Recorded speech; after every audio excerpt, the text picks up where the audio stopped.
Hi, we'd like to talk with you a little bit today about a paper that we just have published through Educational Policy Analysis Archives. We're looking at policy rhetoric, realities, and burdens, and we used critical policy analysis to center at-promise student success in the McNair program. So to start, I want to introduce myself. My name is Nate Hutcherson, and I'm a PhD candidate at Boston College. And I'm delighted to be joining Nate. I'm Raquel Muñiz, and I'm an associate professor here at Boston College. So I'm going to start a little bit by situating our study where we really build on important work that's already been done in this area. Raquel, could you tell us a little bit more about that work?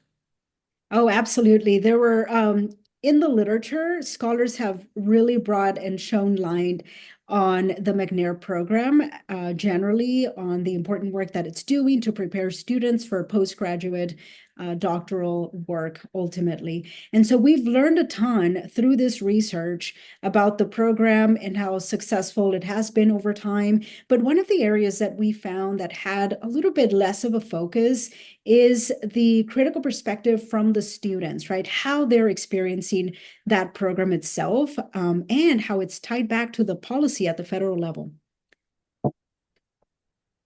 So we're guided by our overall research question, which, like Raquel said, we're really looking at students' perceptions of the federal program requirements and also of how they discussed their own definitions of success and what that reveals about their experiences in the program as well as the policy itself. So we did that by interviewing students in the McNair program at our case institution, and then we also analyzed pertinent policy documents.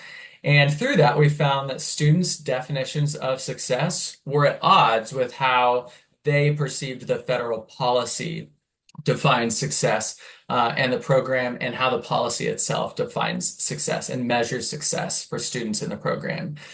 They also highlighted the important role of faculty and staff in helping them navigate this gap between federal definitions of success and personal definitions of success. So faculty and staff played a really important role in helping support students' holistic development in the program.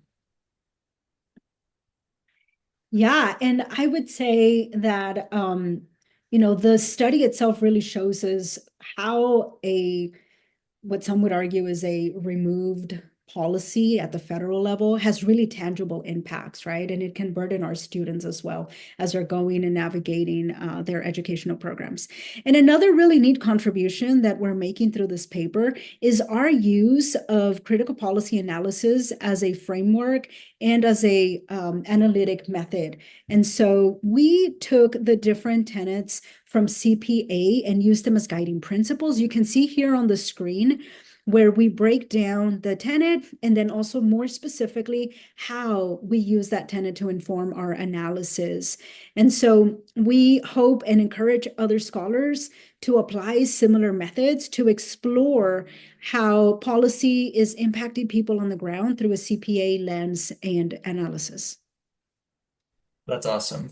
So finally, we'll just offer some key discussion and implications that came out of our study. So first, through this work, we found that administrative burdens are present when there's gaps between policy measures of success and students' measures of success. And so we highlight that administrative burdens are impacting students through misaligned policy resources. So first, how do we think about extending this research on administrative burdens? And then secondly, we're also advocating for holistic support in federal policy, specifically by centering minoritized students in the McNair policy development, as well as the allocation of resources specifically toward student success.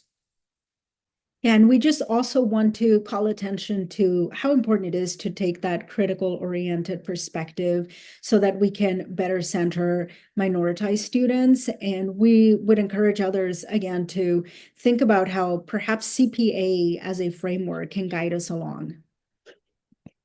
Wonderful. Well, thanks so much for engaging with our article and this commentary that we've are sharing with you all. We welcome you to direct any questions or thoughts that you have to us directly using the emails that we have listed here. Thanks so much. Take care.